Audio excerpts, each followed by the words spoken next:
You pack a plane to the brim, fly a record number of people, and somehow make a third less money than you did last year? It's July 20th, 2026, and welcome to Earnings Unscripted. Today we're looking at Ryanair's first quarter, ticker RYAAY. Right. It's the classic budget airline paradox. You win on volume, but you bleed on yield. I mean, they carried over 61 million passengers, but profit just tanked, down 34% year over year. Okay, wait, sorry, I'm trying to picture this because the planes were still full, right? People are clearly still traveling. Yeah, load factors held up perfectly. The issue was average fares dropped roughly 6%.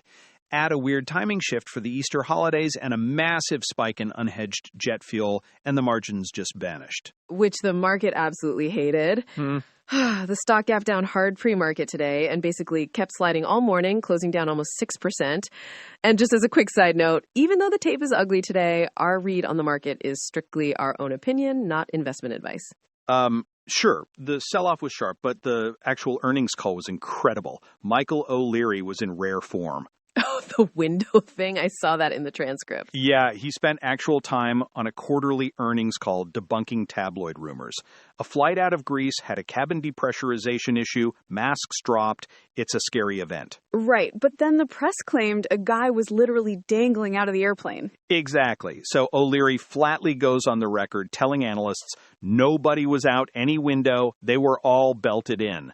Just a totally surreal moment for an investor update. It's wild. You've got severe structural issues with fuel costs, and meanwhile, you're running PR for gravity-defying rumors. Well, speaking of defying reality, he was actually way more annoyed by the new advertising regulations coming out of Brussels. Okay, yes, the mandate where they're suddenly forced to include a second carry-on bag in their upfront pricing. I need to know why they're claiming they physically cannot comply with that rule anyway. It comes down to basic physics. The overhead bins on a Boeing 737 simply don't have the cubic volume to hold two bags for every single passenger if a flight is fully booked. Oh, wow. So the EU wrote a consumer law that basically ignores geometry? Pretty much. And on top of that, over half of their lowest fare customers don't even want the extra bag anyway. So O'Leary was practically vibrating on the call. He literally said, "You've had the lunatics in the European Parliament running around trying to assert the right of passengers to carry two free carry-on bags, despite the minor quibble that there isn't enough space on board the aircraft for them." That's incredible. So they're legally forced to advertise a higher all-inclusive fare up front, which totally ruins their famous €29 hook. People have to click through and manually opt out of the bag just to get the cheap ticket. Exactly. It adds friction to the marketing funnel.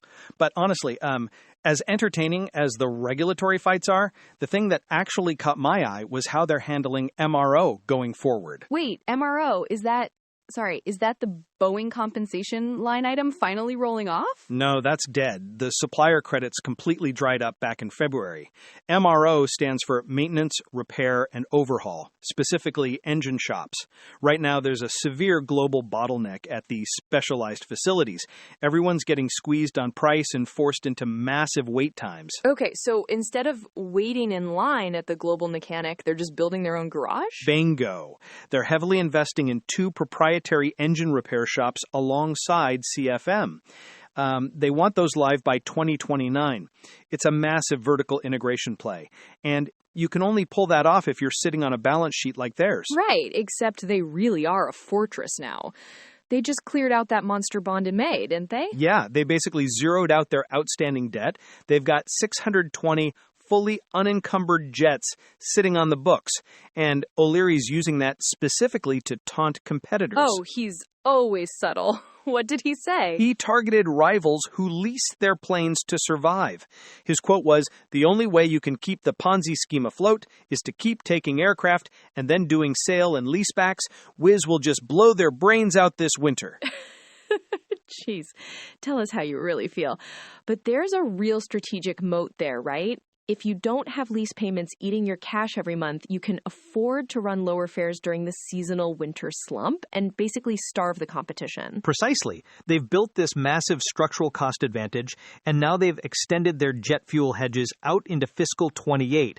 That protects them if Middle East tensions cause oil supply chains to crack. Okay, but if they're this insulated and they have literally hundreds of paid-off planes, Why did management just announce they're halting the stock buyback program right before winter? Because they're about to write some massive checks. They wrap up their current buyback around September, but then they need to rebuild gross cash toward roughly 4 billion euros. Those new Boeing MAX 10 jets start arriving in the spring, and capital expenditures are guided to around 2 billion for the year. Oh, right. So they're just hoarding cash because the new fleet is expensive. And that makes total sense if they genuinely don't know what the winter market is going to look like. Exactly. The outlook is incredibly cautious. They warned that second quarter pricing is already trending modestly down year over year, and they're heavily dependent on last-minute summer bookings.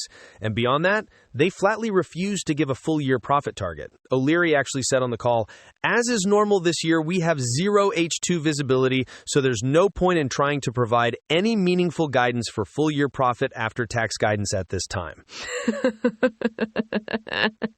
That's just wonderfully blunt. Most management teams would try to massage the narrative with some vague optimism just to soften the stock reaction. Yeah, but he doesn't need to soothe Wall Street to survive. Like, he wants to pressure the rest of the industry. If you're completely insulated from lease payments and fuel shocks, a brutal winter price war is basically an offensive weapon. Right. They're daring the heavily indebted airlines to try and match fares when it hurts the most. It feels like the big takeaway here is that packing a plane won't save your margins in a price collapse, but a fortress balance sheet definitely will. That's the entire playbook. Should be an interesting winter. See you next time. Before you head out, make sure to tap follow in your podcast player so you don't miss the next breakdown.